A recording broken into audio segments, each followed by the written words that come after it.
Hello students, मैं लाली वर्मा बहुत बहुत स्वागत करती हूँ आप सभी का मैग्नेट ब्रेन्स हिंदी में।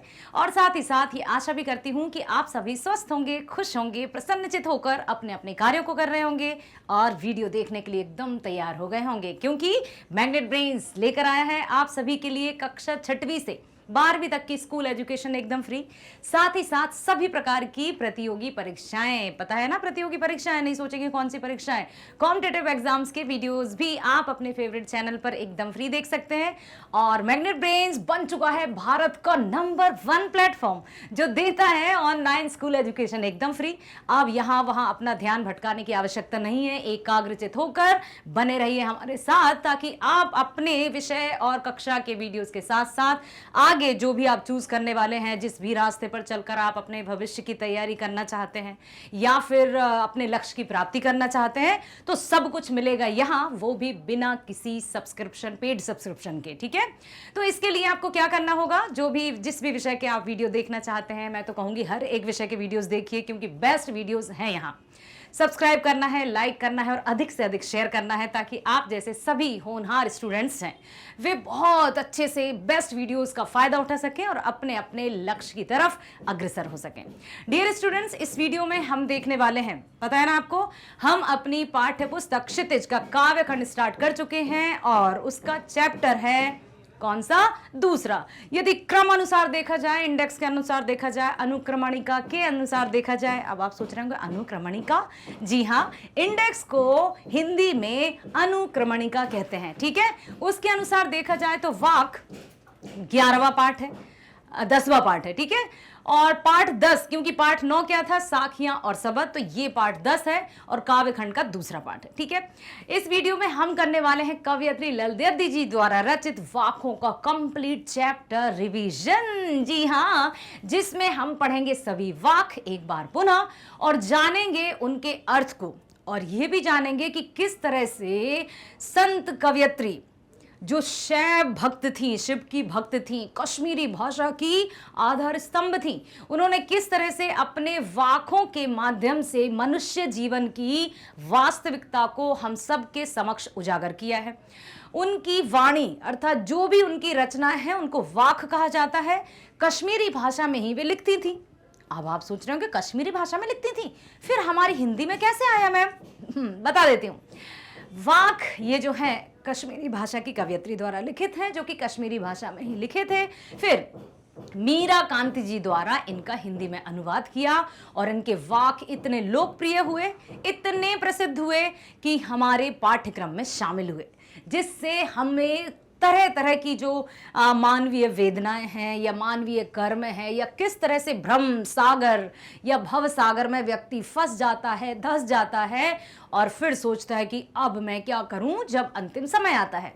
इस वीडियो में हम हर एक वाक्य को फिर से पढ़ेंगे और ये भी बिल्कुल कोशिश करने वाले हैं इस वीडियो में कि हर एक वाक्य से और किस तरह के प्रश्न निर्माण किए जा सकते हैं। ठीक है, तो आप स्वयं भी प्रश्नों का निर्माण करेंगे। आपको करना है। और एक बात बता दूं, जितने भी अधिक से अधिक आप हर एक पाठ का, जैसे गद्य हमारा कंप्लीट हो चुका है, हाँ, जिस भी पार्ट का, जैसे पार्ट 1 हुआ 2 बैलों की कथा, या सेकंड पार्ट हुआ ल्हासा की ओर, देन उपभोक्तावाद की संस्कृति, सांवले सपनों की याद, है ना, जो भी पाठ आपने देखे हैं, वीडियो आपने देखे हैं, तो उनसे संबंधित आप प्रश्न बनाएंगे और प्रश्न बनाकर आप बिल्कुल अपने जो कमेंट बॉक्स है ना उसमें लिखिएगा कि इस चैप्टर से आपने ये प्रश्न बनाया जो कि पाठ्य पुस्तक के पीछे नहीं था, एक वैल्यू बेस्ड क्वेश्चन। तो इससे आप में प्रश्न निर्माण की जो स्किल है, जो कुशलता है, वो विकसित होगी, जिससे परीक्षा में किसी भी प्रकार के प्रश्न आ जाएंगे तो आप भयभीत नहीं होंगे और परीक्षा नामक शब्द से डर नहीं लगेगा। चलिए, पुनः आपकी लाली मैडम मैग्नेट ब्रेन्स के हिंदी मीडियम चैनल पर आप सभी का स्वागत करती हैं। चलते हैं हम कवयित्री ललदेवदी जी के जीवन परिचय पर। उनका नाम पता है ना, ललियज्ञेश्वरी, ललारिफा, कई नामों से उनको जाना जाता है। वे भक्त थी, परम भक्त थी शिव की, और इसी तरफ से उन्होंने आत्मज्ञान जब प्राप्त किया, जब वे एकदम ध्यान केंद्रण के साथ अपनी जो सेंस ऑर्गन्स रहते हैं ना, इंद्रियां, उनको जब उन्होंने वश में किया और जब उनको ये आत्मसात हुआ कि किस तरह से व्यक्ति का जो जीवन है वो कैसे अपने आप को ढाल सकता है, अपने आप को सही राह पर चला सकता है। कोई नहीं है जो हमें बिगाड़ सके या कोई नहीं है जो हमें सुधार सके। बताती हूं कैसा। मेरा कहने का तात्पर्य है कि हम ही हमारे सबसे अच्छे मित्र भी हो सकते हैं और हम ही हमारे सबसे बड़े शत्रु भी हो सकते हैं। हम ही हमारा भला कर सकते हैं और हम ही हमारा बुरा भी कर सकते हैं।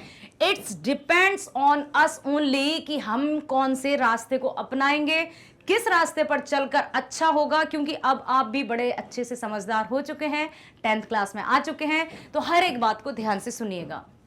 कवयित्री लल देद का जन्म 1320 के आसपास कश्मीर स्थित पामपोर गांव में हुआ। लल देद को लल्लेश्वरी, लला, लल योगेश्वरी, ललारीफा आदि नामों से जाना जाता है।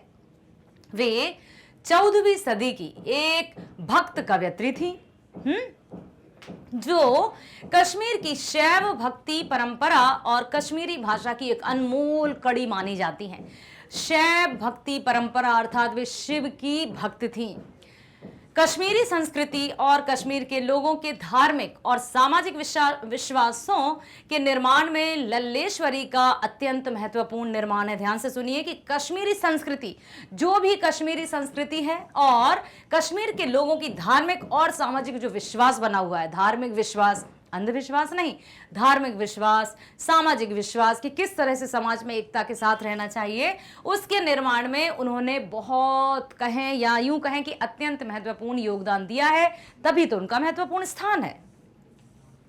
लल देद की काव्य शैली को वाक कहा जाता है। इनकी कविताओं में चिंतन एवं भावनात्मकता का विचित्र संगम है। इन्होंने अपने वाकों के माध्यम से उस समय समाज में व्याप्त धार्मिक आडंबरों का खुलकर विरोध किया है।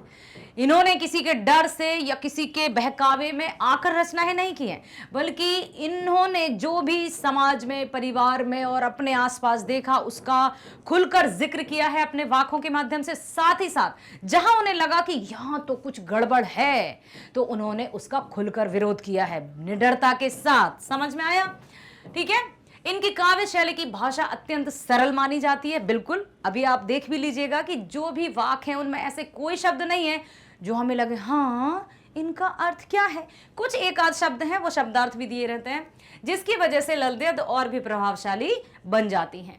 लल देद आधुनिक कश्मीर भाषा का प्रमुख स्तंभ मानी जाती हैं। स्तंभ मीन्स पिलर। ठीक है। अब देखिए, प्रस्तुत वाक मीराकांत जी ने किया है। इनका संकलन और मीराकांत जी ने ही अनुवाद किया है। और इन वाकों में 4 वाक हैं टोटल। सबसे प्रथम जो है उसमें रस्सी कच्चे धागे की खींच रही मैं नाव, जाने कब सुन मेरी पुकार, करें देव भवसागर पार। पानी टपके कच्चे सकोरे, व्यर्थ प्रयास हो रहे मेरे, जी में उठती रह रहे हुक, घर जाने की चाह घेरे। प्रथम जो वाक है उसके माध्यम से कवयित्री ने जीवन में जिस तरह से मनुष्य अपनी मोह माया में फंस जाता है और उसको लगता है कि मैं जो भी कर रहा हूं या ये सब जो आसपास की चमक दमक है, भौतिक वस्तुएं हैं, सब मेरे लिए है और मैं इनके लिए हूं, उन लोभ मोह माया के लालच में फंसकर उसको सब कुछ भूल जाता है। या यूं कहें कि उससे परमात्मा का भी ख्याल नहीं रहता। उसे तो लगता है यहां मैं ही हूं और मैं ही सर्वत्र हूं, मैं ही व्याप्त हूं, मैं ही मालिक हूं।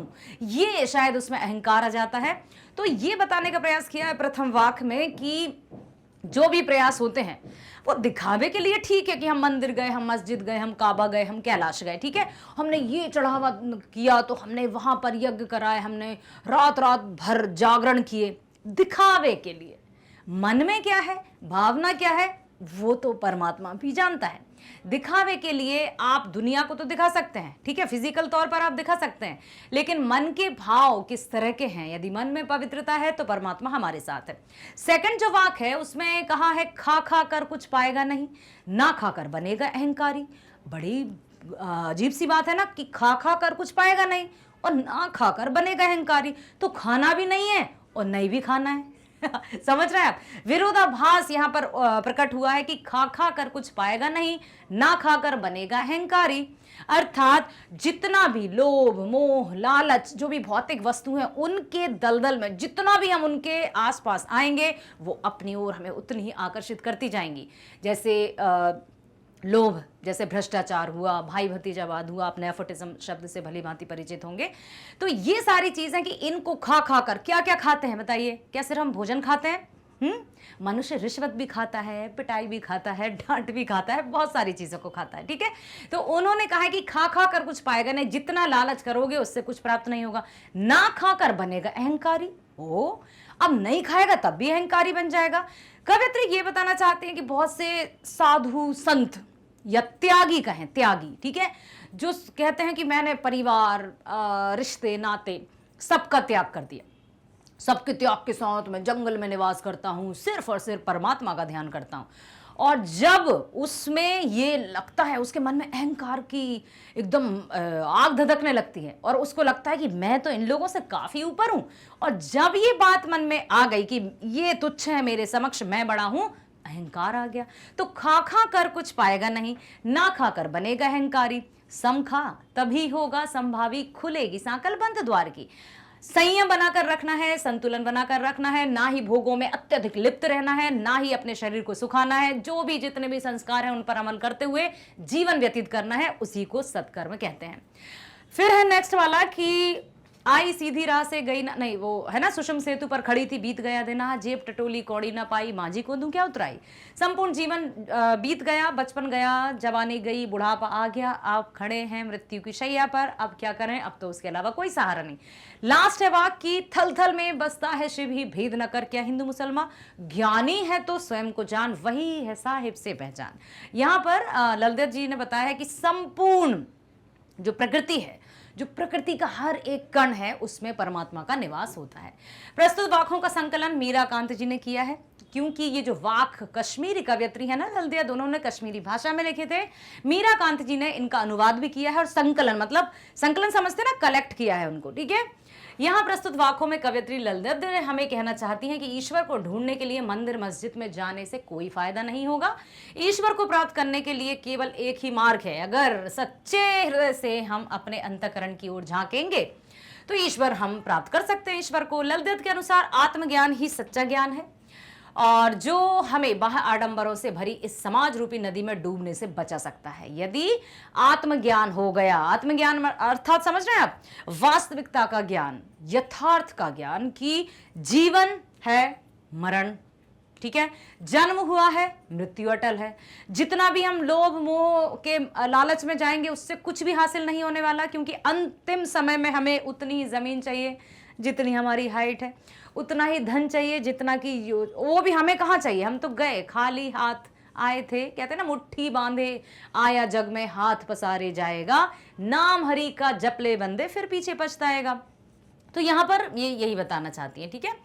और उसके बाद उन्होंने कहा है कि धार्मिक तथा अन्य भेदभावों का विरोध किया है और ईश्वर को एक बताया है कि किसी भी धर्म, चाहे हिंदू मुस्लिम सिख ईसाई, मुख्य रूप से 4 धर्म माने जाते हैं ना समाज में, और हर एक धर्म अपने आप को ऊंचा दिखाने की कोशिश करता है, जिसके कारण भेदभाव बढ़ गए हैं, आपसी मतभेद बढ़ गए हैं, आपसी मनमुटाव हो गए हैं, और मनमुटाव इतने कि एक दूसरे के खून तक के प्यासे हो गए हैं। उनके अनुसार सत्कर्म के द्वारा ही हम इस माया जाल से मुक्त हो सकते हैं। कवयित्री के अनुसार हम सदकर्म तभी कर सकते हैं, बहुत बड़ी बात है, इसको हमेशा ध्यान रखिएगा। उन्होंने बताया कि हम सदकर्म तभी कर सकते हैं जब हमारे मन में अहंकार ना हो। समझ में आया कि जब हम अपने अंदर से बसे अहंकार से मुक्त हो पाएंगे, और उसके बाद हम जो कर्म करेंगे निस्वार्थ भाव से, वही सत्कर्म कहलाएंगे। यदि मन में अहंकार है, या किसी बहुत बड़ा आपने दान धर्म पूजा पाठ हवन, किसी की मदद भी कर दी, सहायता भी कर दी, सहानुभूति प्रकट कर दी, और उसके बाद डींगे मारते फिर रहे हैं, तो वो सत्कर्म में नहीं इंक्लूड होगा। समझ में आया? चलिए पढ़ते हैं काव्यांश बन, अर्थात जो वाक है पहला। रस्सी कच्चे धागे की खींच रही मैं नाव, जाने कब सुन मेरी पुकार, करें देव भवसागर पार। पानी टपके कच्चे सकोरे, व्यर्थ प्रयास हो रहे मेरे, जी में उठती रह रहे हुक, घर जाने की चाह है घेरे। रस्सी कच्चे धागे की, कच्चे धागे की रस्सी ही तो है क्या, हमारी सांसें कभी भी टूट सकती हैं, हम ये गारंटी नहीं दे सकते हैं। इवन हम जो कुछ वस्तुएं हैं जो मानव निर्मित हैं, ह्यूमन मेड है ना, उनको तो हम कह भी सकते हैं कि हाँ ये 1 साल चल सकती है, या कुछ भी है ना, कुछ ऐसी वस्तुएं हैं कि हाँ इसकी गारंटी है, इसका वारंटी है, लेकिन मनुष्य जीवन की कोई गारंटी वारंटी नहीं है। सब उसके हाथ में है। कब किसके प्राणों की डोरी खींच ली जाए या टूट जाएगी हमें कुछ पता नहीं है। इसलिए यहाँ पर रस्सी कच्चे धागे की अर्थात सांसों के लिए, ठीक है, खींच रही मैं नाव अर्थात जीवन, जाने कब सुन मेरी पुकार, करें देव भवसागर पार। हे प्रभु, मुझे कब इस भावनाओं के सागर से आप मुक्ति दिलाएंगे। पानी टपके कच्चे सकोरे, व्यर्थ प्रयास हो रहे मेरे। जिस प्रकार से कच्चे सकोरा, सकोरा मीन्स कोई भी घड़ा, मटका, यदि कच्चा है तो उससे बूंद बूंद पानी टपकता है। आपने ये भी ऑब्जर्व किया होगा, अवश्य देखा होगा कि कोई भी मटके में, हम जब मिट्टी के मटके में पानी भरते हैं तो उससे पानी रिसता है ना, हैव यू सीन ना, पानी टपकता रहता है, टपकता रहता है, और हम देखते हैं कि नीचे यदि कुछ रखा है तो वो भर भी जाता है बूंद बूंद से। तो यहाँ पर कहना चाहती हैं कि पानी टपके कच्चे सकोरे, जिस तरह से एक कच्चे सकोरे से या कच्चे घड़े से बूंद बूंद पानी टपक कर पानी कम होता जाता है ना, उसी प्रकार से प्रतिदिन हमारी जो जीवन की सांसें हैं या हमारी जितनी सांसें उसने दी हैं वो कम होती जा रही हैं। लेकिन हम जितने भी प्रयास कर रहे हैं, यहाँ कवयित्री ने स्वयं को ह्यूमन बीइंग अर्थात मानव का प्रतिनिधित्व करते हुए बताया है कि इतना प्रयास कर रही हूं कि परमात्मा मुझे आपकी प्राप्ति हो जाए, परंतु मेरे सारे प्रयास, सारी कोशिशें विफल जा रही हैं, कुछ भी सफल नहीं हो रहा है। जी में उठती रह हूक, घर जाने की चाह घेरे। अब मुझे बस यही लग रहा है परमात्मा कि मैं कब अपने घर आ जाऊं। अब अभी जो हमारा घर है, छोटा सा घर हो, बड़ा सा घर हो, बहुत बड़ी बिल्डिंग हो, या हम आधी से ज़्यादा दुनिया के मालिक हो, हमें लगता है यही हमारा घर है। परंतु जब अंतिम समय आने लगता है तो हमें आभास होने लगता है कि ये तो सब मोह माया है, हम तो यहाँ के थे ही नहीं, ये तो हमारा था ही नहीं, वही परमात्मा, परम धाम ही हमारा धाम है। तो वो यही कहना चाहती हैं। चलिए पढ़ते हैं व्याख्या। कवयित्री ने इन पंक्तियों में अपने इंतजार और प्रयास का वर्णन किया है कि कब उनका मिलन परमात्मा से हो पाएगा।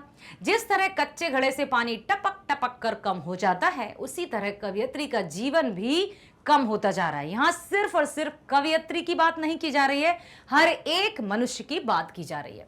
इसी वजह से वे व्याकुल होती जा रही हैं कि कब ईश्वर उनकी पुकार सुनेंगे और इस संसार रूपी सागर से उनका बेड़ा पार लगाएंगे। इन पंक्तियों में कवयित्री ने परमात्मा के निकट जाने वाले प्रयासों को कच्चे धागे से खींची जाने वाली नाव के रूप में बताया है। समझ में आया?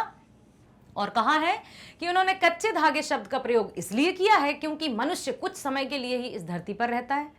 कुछ समय के लिए, कुछ दिन, महीने, साल, कितने भी, बस इससे ज्यादा तो नहीं रहता ना, कि ठीक है। अब यहाँ पर उसके बाद उन्हें अपना शरीर त्यागना ही पड़ता है। ये जो जैसे हम नए वस्त्र धारण करते हैं ना, बहुत खुशी होती है हम जब नए नए कोई भी परिधान पहनते हैं, और आजकल तो नए नए क्या, नए एक बार पहना पुराना हो जाता है, हम दूसरी बार वो पहनकर जाना नहीं चाहते। फिर हम अपने जो चोला है शरीर रूप से, आत्मा भी तो अपने वस्त्रों को बदलना चाहेगी ना, उसको भी लगेगा इसको बहुत दिन हो गए, अब तो ये पुराना हो गया, मुझे छोड़कर दूसरे चोले में अपना घर जमाना होगा। अब हम यही सोचते हैं कि ये सब मेरा है, परंतु ये मेरा कुछ नहीं है। मैं जो आत्मा रूपी है ना, मैं जिससे आवाज आ रही, ये नहीं है। मैं तो परमात्मा की एक अंश हूं, जो ना जाने कब उससे मिल जाऊं या कब वो अपने पास मुझे बुला ले। ठीक है, धीरे धीरे समय निकलता जा रहा है, पर कवयित्री द्वारा प्रभु मिलन के लिए किए गए सारे प्रयास व्यर्थ हो रहे हैं। अब उन्हें लग रहा है कि समय खत्म होने वाला है और मृत्यु समीप है। लगता है प्रभु से मिलन नहीं हो पाएगा। क्या करें कि परमात्मा से मिलन हो पाए और मैं अपने परम धाम अर्थात मेरे वास्तविक घर में पहुंच सकूं। इसलिए उनका हृदय तड़प रहा है और वे अपने घर जाना चाहती हैं, अर्थात उनकी भक्ति में ही लीन होना चाहती हैं, प्रभु भक्ति में पूर्ण रूप से लीन होना चाहती हैं। इसी तरह से वो कहना चाहती हैं कि बस पानी टपके कच्चे सकोरे, व्यर्थ प्रयास हो रहे मेरे, जी में उठती रह रहे ओ घर जाने की चाह घेरे, बस परमपिता अब मुझे यहाँ से बुला लीजिए। और ऐसा होता है कि जब मृत्यु का समय आने लगता है, जब अंतिम सांसें अपने आप लगता है कि ना अब हम जाने वाले हैं, तो ऑटोमेटिक ऐसा होता है कि कुछ आभास सा हो जाता है जो हमें समझ में नहीं आता। अब ये मैं सोचना, हाँ मुझे लग रहा है कि मैं जाने वाला हूँ। ठीक है, वो एक अलग ही पल होता होगा, उसका अनुभव करके कि कोई शेयर नहीं कर सकता, क्योंकि जो गया सो गया। कितने भी कोई प्रयास कर ले, कुछ भी कर ले, परंतु जो चला जाता है वो कभी वापस नहीं आता है, या वो अपने अनुभव हम सबके समक्ष नहीं व्यक्त कर पाता है। यही है परमात्मा की लीला।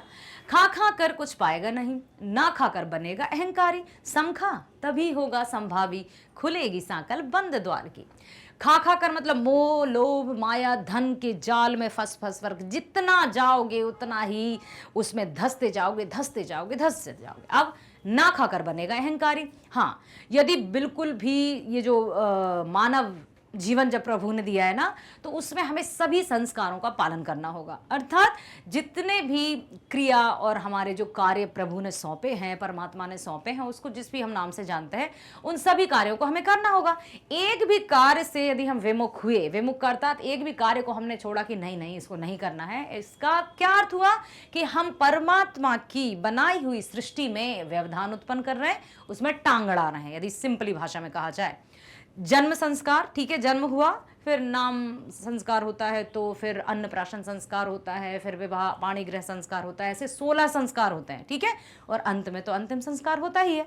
एक भी संस्कार से यदि व्यक्ति विमुख होता है कि नहीं मुझे विवाह नहीं करना, या तो मुझे ये नहीं करना वो नहीं करना, इसका मतलब सृष्टि की रचना में वो व्यवधान उत्पन्न कर रहा है, ठीक है। तो हर एक कर्म को हमें भली भांति करना होगा, क्योंकि सृष्टि का निर्माण किया ही है उसने इस तरह से कि सब आपस में मिलजुल कर रहे हैं, तभी तो सृष्टि कहलाएगी, एक चक्र बनेगा। तो यहाँ पर वही है कि खा खा कर कुछ पाएगा नहीं, ना खाकर बनेगा अहंकारी। यदि त्याग कर दिया, सन्यासी बन गए, तो साधु संत महात्मा जो एकांत में वास करते हैं उनमें अहंकार आ जाता है कि अरे तू तुच्छ है मेरे समक्ष, तू क्या जाने मूर्ख, इस तरह की बातें होने लगती हैं। अर्थात उनमें अहंकार आ गया, और जब अहंकार आया तो क्या अहंकार जहां होगा वहां परमात्मा होंगे? कदापि नहीं, ठीक है। तो ना तो बहुत सारा खाकर लोभ मोह लालच में फंस कर प्रभु की प्राप्ति की जा सकती है, ना ही सब कुछ त्याग कर प्रभु की प्राप्ति की जा सकती है। अब सोच रहा हूँ तो कब की जा सकती है? संतुलन बना के, बैलेंस बना के, जैसे कहते हैं ना बैलेंस डाइट लीजिए, संतुलित आहार लीजिए। हर चीज, हर वस्तु, चाहे जीवन हो या मरण हो, जितना भी हमारा जीवन है उसमें हमें संतुलन बनाकर रहना होगा, तभी जाकर परमात्मा के द्वार जो हैं हमारे लिए खुले रहेंगे और हम अच्छे से जीवन व्यतीत कर पाएंगे, ठीक है। अपनी इन पंक्तियों में कवयित्री कहती हैं कि अगर हम सांसारिक विषय वासनाओं में डूबे रहेंगे, भोग मोह माया लोभ लालच, तो कभी हमें मोक्ष की प्राप्ति नहीं होगी। इसके विपरीत यदि हम सांसारिक मोह माया को छोड़कर त्याग और तपस्या में लग जाएंगे, तब भी हमें कुछ लाभ नहीं होगा, ना तो बहुत अधिक खाकर, ना भूखे रहकर, ठीक है। भोग का पूरी तरह से त्याग करने पर हमें अहंकार आ जाएगा, जिसकी वजह से हमें पुनः मतलब मुक्ति अर्थात ज्ञान की प्राप्ति नहीं होगी। इसी वजह से कवयित्री के अनुसार दोनों रास्ते गलत हैं। तो करना क्या चाहिए? जब हम सांसारिक भोग लिप्सा में तृप्त रहते हैं, भोग लिप्सा, लिप्सा समझते हैं? लिप्सा का अर्थ होता है लालच, लालच लिप्सा, ठीक है। जब हम इनमें पूरी तरह से जो भौतिक वस्तु हैं उनके लालच में फंसे रहेंगे, धंसे रहेंगे, तो हम सच्चे ज्ञान से दूर रहेंगे। इसके विपरीत जब हम त्याग और तपस्या में लीन हो जाएंगे तो हमारे अंदर अहंकार हो जाएगा, जिसके द्वारा हम सच्चे ज्ञान की प्राप्ति नहीं कर पाएंगे। इसलिए कवित्री हमें बीच का मार्ग अपनाने के लिए कहती हैं, जिससे हमारे अंदर वासना और भोग लिप्सा भी नहीं होगी और ना ही अहंकार हमारे अंदर पनपेगा, ठीक है। अब कैसा मध्यम मार्ग? सारे काम करना है, सारे संस्कारों का निर्वहन करना है, अच्छे से कर्म करना है। मनुष्य है ना, तो मनुष्य के सभी संस्कारों का हमें भली भांति चलना है, सब कुछ करना है। लेकिन हमारे अंदर चाहे हमें धन की प्राप्ति हो जाए, चाहे हम कितने भी संपन्न हो जाएं, परंतु अहंकार नहीं आना चाहिए। ये सब हमें संतुलन बनाकर रखना होगा, तो परमात्मा हमारे साथ हमेशा है। आपने वो थॉट भी सुना होगा कि God help those who help themselves, अर्थात भगवान उसी का साथ देते हैं जो स्वयं का साथ देते हैं या स्वयं की मदद करते हैं, ठीक है। जिससे हमारे अंदर वासना और भोग लिप्सा नहीं होगी और ना ही अहंकार हमारे अंदर आएगा। तभी हमारे अंदर समानता की भावना रहेगी और इसके बाद ही हम प्रभु भक्ति में अपने आप से सच्चे रूप से उसकी भक्ति में लीन हो पाएंगे और उसके निकट अपने आप को रख पाएंगे या उससे कनेक्टेड हो पाएंगे, ठीक है। तीसरा है, आई सीधी राह से गई ना सीधी राह। कहाँ चली गई? कौन? हर एक मनुष्य की ओर संकेत किया है कि हम आए सीधी राह से, गए न सीधी राह। सुषुम सेतु पर खड़े थे, बीत गया दिन आह। जेब टटोली कौड़ी ना पाई, मांझी को तुम क्या उतराई। अर्थात जब प्रभु ने हमें मनुष्य योनि में जन्म दिया और उसने कहा कि तुम जाओ मृत्युलोक, मृत्युलोक है ये, पृथ्वी लोक मतलब मृत्युलोक, क्योंकि आया है उसको जाना है, ठीक है। तुम्हें ये कर्म करना है। मनुष्य योनि है, कई योनियों के बाद, मतलब कई जन्मों के बाद मनुष्य का रूप प्राप्त होता है। और इस मनुष्य के जन्म में यदि हमने इस मनुष्य के कर्म जो भी हमारे हैं सभी संस्कारों का निर्वहन नहीं किया तो फिर लानत है हमें अपने आप पर। अर्थात मनुष्य का शरीर सिर्फ धारण कर लेने से ही कोई व्यक्ति मनुष्य नहीं कहलाता। मनुष्य कहलाता है जब उसमें मनुष्यता की भावना हो, अर्थात मानव मूल्य हो, ठीक है, इंसानियत हो, जो कि हर एक धर्म से कहीं ऊपर है या सर्वोपरि है। कौन सा धर्म? मानवता का धर्म, ठीक है, इंसानियत का धर्म। इस धर्म को जिसने अपनाया है उसने सारे सुखों को भोगा है और परमात्मा के रास्ते में गया है और आराम से एकदम मोक्ष की प्राप्त करते हुए परमात्मा के निकट रहा है। अब यदि इसके विपरीत धर्म, हिंदू, मुस्लिम, सिख, ईसाई, मेरा तेरा, ऊंचा नीच, छोटा, गरीब, अमीर, इन भावनाओं में यदि व्यक्ति उलझ गया तो कितनी भी कोशिश क्यों ना कर ले, परमात्मा उसके साथ नहीं होंगे। भले ही वो घर में अपने मंदिर उठाकर रख ले कि अब तो मेरे पास धन है ना, मैं मंदिर क्या, वो पूरा का पूरा भगवान ही यहाँ ले आऊंगा। भगवान की सिर्फ मूर्ति लाने से ही भगवान हमारे पास नहीं होंगे। भगवान या परमात्मा तो भावनाओं के भूखे रहते हैं, जैसी भावना वैसा उनका रूप, ठीक है। तो यहां पर क्या कहना चाहती हैं कि अपनी इन पंक्तियों में कवयित्री मनुष्य द्वारा ईश्वर की प्राप्ति के लिए किए जाने वाले प्रयासों पर कड़ा प्रहार करती हैं। कड़ा प्रहार मतलब आक्रमण, इस तरह से कि तुम जो कर रहे हो वो कुछ भी फलीभूत नहीं होने वाला। तब तक नहीं होगा जब तक कि तुम्हारे मन में पवित्रता की भावना नहीं होगी, सच्चाई और ईमानदारी और निस्वार्थता की भावना नहीं होगी। यहाँ कवयित्री ये कहना चाहते हैं, जीवन की शुरुआत में उन्होंने ईश्वर की प्राप्ति के लिए बहुत सारे प्रयास तो किए, लेकिन उन्हें ये समझ नहीं आया कि आखिर रास्ता कौन सा सही है।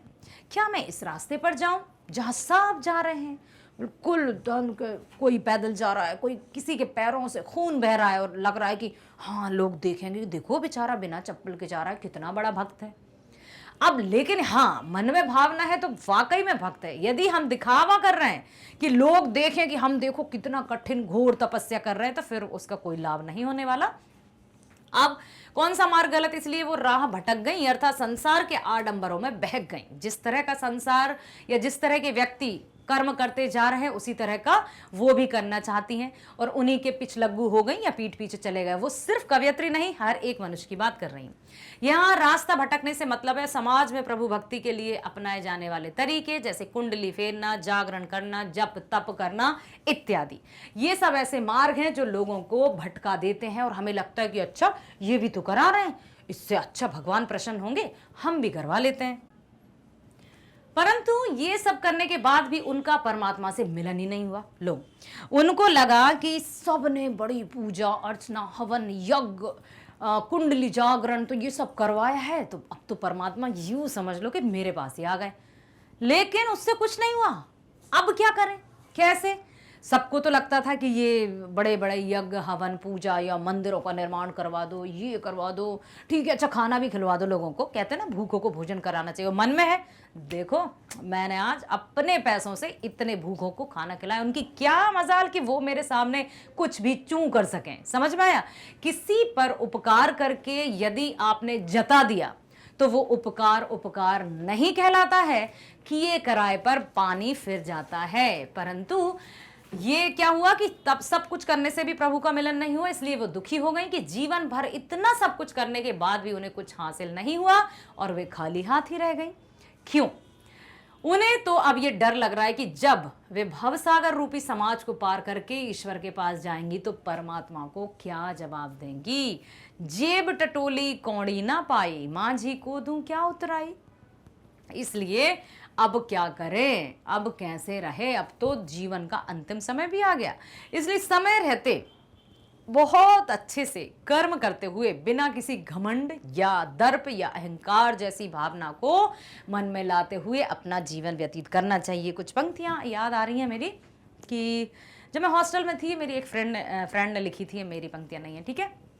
पंक्ति, गर्व न करना अपने पर ओ मिट्टी के इंसान, जैसे करते गर्व कहीं पर मक्कारी धनवान। सुनना ध्यान से, गर्व न करना अपने पर ओ मिट्टी के इंसान, जैसे करते गर्व कहीं पर मक्कारी धनवान। तेरा चेहरा देख रहा है, ऊपर वाला देख रहा है तेरे काले धंधे, कोई बड़ा ना कोई छोटा, हम सब उसके बंदे। देश से जो गद्दारी करता कहलाता है वान, गर्व न करना अपने पर ओ मिट्टी के इंसान। यहाँ पर जिसने गर्व किया है उसको तो नीचे झुकना ही है। एक और याद आई मुझे कुछ पंक्ति की, कागज की नाव तेरी कब तक चलेगी, कभी ना कभी तो पानी में गलेगी। ये कागज की नाव ही तो है शरीर। किए पाप तूने और धन को कमाया, गरीबों को तूने बहुत कर सताया, निर्धन की माया तुझे ना फलेगी, कभी ना कभी तो पानी में गलेगी। बहुत सारी ऐसी पंक्तियां हैं जो स्पष्ट करती हैं कि हमें अपना जीवन किस तरह से जीना चाहिए। हम क्यों मोह माया के लालच में धंस कर फंस कर सच्चाई से दूर हो जाते हैं या सच्चाई से मुख मोड़ लेते हैं। अगला है, थल थल में बसता है शिव ही, भेद न कर क्या हिंदू मुसलमान, ज्ञानी है तो स्वयं को जान, वही है साहिब से पहचान। अंतिम वाक्य के माध्यम से कवयित्री कहना चाहती हैं कि भेदभाव, हिंदू मुस्लिम इत्यादि समाज में व्याप्त बुराइयों का बहिष्कार हमें करना चाहिए।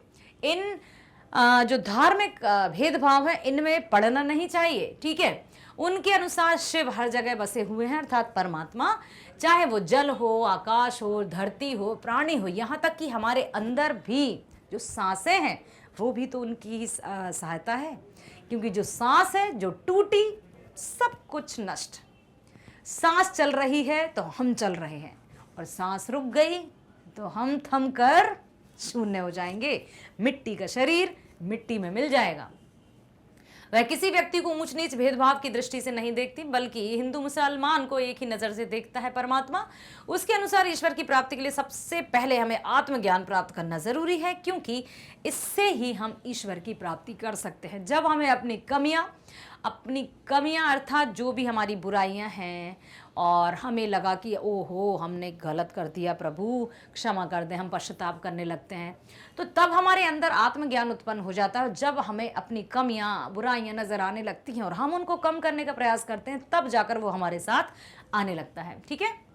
इसलिए कवयित्री ज्ञानी पुरुषों से कहती है, अगर तुम ज्ञानी हो तो स्वयं को पहचानो, क्योंकि आत्मज्ञान ही एकमात्र उपाय है जिसके माध्यम से परमात्मा को हम समझ सकते हैं और उसे पहचान सकते हैं। समझ आया? आशा करती हूं कि जो भी अभी हमने पढ़ा उसमें तरह तरह के प्रश्न यदि आ जाते हैं, कोई भी प्रश्न यदि आ जाता है तो आप उसका उत्तर अवश्य लिख पाएंगे, क्योंकि हर एक वाक्य, प्रथम वाक्य व्यर्थ प्रयास हो रहे मेरे जी, मैं रहती उठती रह हूँ, घर जाने की छाया गिरे, फिर खा खा कर कुछ पाएगा नहीं, ना खाकर बनेगा अहंकारी। थर्ड था, सुषुम सेतु पर खड़ी थी बीत गया देना। चौथा है, थल थल में बसता है शिव, ठीक है। तो चारों वाक्यों के माध्यम से कवयित्री का कहने का उद्देश्य एकमात्र यही है कि मनुष्य जीवन जो हमें लकीली मिला है, किस्मत से मिला है, उस जीवन को हमें बहुत अच्छे से बिताना है, हर एक पल को खुशनुमा बना देना है, प्रसन्नचित होकर रहना है, किसी को भी दुख नहीं पहुंचाना है, किसी के हृदय को आघात नहीं पहुंचाना है, ऐसा कोई काम नहीं करना है जिससे किसी का अहित हो। अपने साथ साथ सभी का ख्याल रखना है, जितना हमसे हो सकेगा हमारे अपने सामर्थ्य के अनुसार सबकी सहायता करनी है। और सहायता का अर्थ केवल आर्थिक रूप से सहायता नहीं है कि हमारे पास अब धन तो है ही नहीं प्रभु, हम कैसे किसी की हेल्प करें। हेल्प करने का अर्थ ये नहीं कि आप धन दौलत देकर ही हेल्प करें। लोगों को जो दुखी हैं उनको उनके कंधे पर हाथ रखकर कह सकते हैं कि मैं हूं ना, चिंता करने की जरूरत नहीं है, सब ठीक हो जाएगा। कहते हैं ना कि सुख के सब साथी दुख में ना कोई, है ना। तो ये बहुत सारी बातें हैं कि दुख में सुमरण सब करे, सुख में करे ना कोई, और जो सुख में सुमरण करे तो दुख काहे को होई। अपने आप को संतुलन रखना है, संतुलित जीवन व्यतीत करना है, ना तो बहुत ऊंचाइयों में उछलना है। यदि धन दौलत सुख संपन्नता हमारे पास आ गई है मेहनत से आ गई है, तो उसमें अहंकार को जन्म नहीं देना है अपने घर में, मतलब अपने मन में। यदि अहंकार आएगा तो हम औंधे मुंह नीचे गिर जाएंगे। और ना ही बिल्कुल रेंगते रहना है कि ठीक है दुनिया जा रही है जाए, हमें क्या, जो हमारी किस्मत में है वही करेंगे। अब जब परमात्मा ने लिखा है कि भूखे ही रहना तो भूखे ही रहेंगे, नहीं, उन्होंने राज कहा है ना कि उन्होंने हमें मार्ग बता दिया है कि तुम्हें वहां तक जाना है। अब वहां तक जाने के लिए अपने आप तो हम प्रकट होकर एक कदम और आंख बंद करके गेट पर नहीं पहुंच जाएंगे, हमें उठना होगा, कदम आगे बढ़ाना होगा, तब हम गेट तक पहुंच पाएंगे। तो रास्ता बताएगा वो, लेकिन चलना तो हमें है। मंजिल दिखा दी उसने, लेकिन पहुंचना तो हमें है। तो किसी भी तरह से हाथ पर हाथ रखकर हमें नहीं बैठना है। कर्म ही सबसे ऊपर है, कहते हैं ना, कर्म ही पूजा है। आशा करती हूं बहुत अच्छे से आपने वीडियो को देखा है, सुना है, समझा है, और वीडियो पसंद आया भी है तो इसको आप जरूर लाइक कीजिएगा। ठीक है, ठीक है बेटा। तो आपको मैग्नेट ब्रेन्स पर हमेशा बने रहना है, क्योंकि मैग्नेट ब्रेन्स हर एक विषय के कक्षा 6वीं से 12वीं तक के सभी प्रकार के वीडियोस आपके लिए लेकर आता है, वो भी एकदम फ्री। किसी भी प्रकार का चार्ज आपसे कभी नहीं लिया जाएगा। अपने मस्तिष्क में किसी भी तरह के कोई ऐसे भ्रम मत पालना या डाउट्स मत करना कि क्या पता क्या होगा, ऐसा ना हो कभी ये बंद हो जाए या कुछ हो जाए। बहुत सारे प्रश्न, क्योंकि मैंने देखा है। तो इन सारे प्रश्नों को आप कर दीजिए साइड में, क्योंकि हम हैं सदा के लिए, और किसी भी प्रकार के कोई भी पेड सब्सक्रिप्शन हम आपसे नहीं कहेंगे किसी भी तरह के। ठीक है, और विषय के साथ साथ सभी प्रकार की प्रतियोगी परीक्षाओं के वीडियोज भी आप मैग्नेट ब्रेन्स पर एकदम फ्री दे सकते हैं, जैसे NTSC, Olympiad, IIT, JEE, NEET, UPSC, bank, insurances, RRB, CAIAB, GAIB, सभी प्रकार के, और हिंदी मीडियम और इंग्लिश मीडियम दोनों पर। जैसे आप अपनी क्लास के 10th की बात करूं तो गणित है, विज्ञान है, सामाजिक विज्ञान है, सबको आप हिंदी मीडियम में भी देख सकते हैं, इंग्लिश मीडियम में भी देख सकते हैं। हिंदी तो हिंदी है, चाहे आप इंग्लिश मीडियम में देखें तब भी हिंदी है, और हिंदी में देखेंगे तो हिंदी है, क्योंकि भाषा अपनी पहचान हर जगह बनाती है। और एक बात बता दूं कि भाषा हर एक सब्जेक्ट में है। किसी भी विषय को हम पढ़ते हैं किसकी सहायता से पढ़ते हैं? शब्दों की सहायता से। ठीक है, चाहे वो अंग्रेजी के हों, कुछ भी हो, तो भाषा तो हर एक विषय में है, तो भाषा सर्वोपरि है। तो हिंदी भाषा को समृद्ध करने के लिए आपको अधिक से अधिक अपने शब्दों को, शब्दकोश को बढ़ाना होगा और वीडियो को देखना होगा। जैसे आपको क्लास 9th देखना है ना, क्लास 9th हिंदी, तो क्लिक कर दीजिए। वीडियो को क्लिक करते ही उसके सामने जो मतलब साइड में ऊपर की साइड जाएंगे तो आप प्लेलिस्ट रहेगी, उस पर क्लिक करेंगे तो वहां पर आपको जो भी देखना है, जैसे पाठ का आपको पाठ्यक्रम देखना है, अपना संपूर्ण जो है होल ईयर का, या क्रम अनुसार सार देखना है, विषय का संपूर्ण विवरण देखना है, NCERT समाधान देखना है, ठीक है, या फिर आप चाहते हैं बहुविकल्पीय प्रश्न, वन शॉट रिवीजन, सब कुछ है यहाँ। आप क्लिक कीजिए, वीडियो आपके सामने आएगा, और वीडियो जब आप देखेंगे ना तो पसंद तो जरूर आएगा। पसंद आएगा तो लाइक करना है, शेयर करना है, सब्सक्राइब करना है, भूलना नहीं है, क्योंकि मैग्नेट ब्रेन्स है आप जैसे होनहार स्टूडेंट्स के लिए, जो हमेशा हमेशा के लिए रहेगा। कक्षा 6वीं से 12वीं तक की ऑनलाइन स्कूल एजुकेशन फ्री, साथ ही साथ सभी प्रकार की प्रतियोगियों के जो परीक्षाएं हैं उनके वीडियोस भी फ्री। मिलते हैं नेक्स्ट वीडियो में। स्वस्थ रहिए, खुश रहिए, bye bye, thank you so much.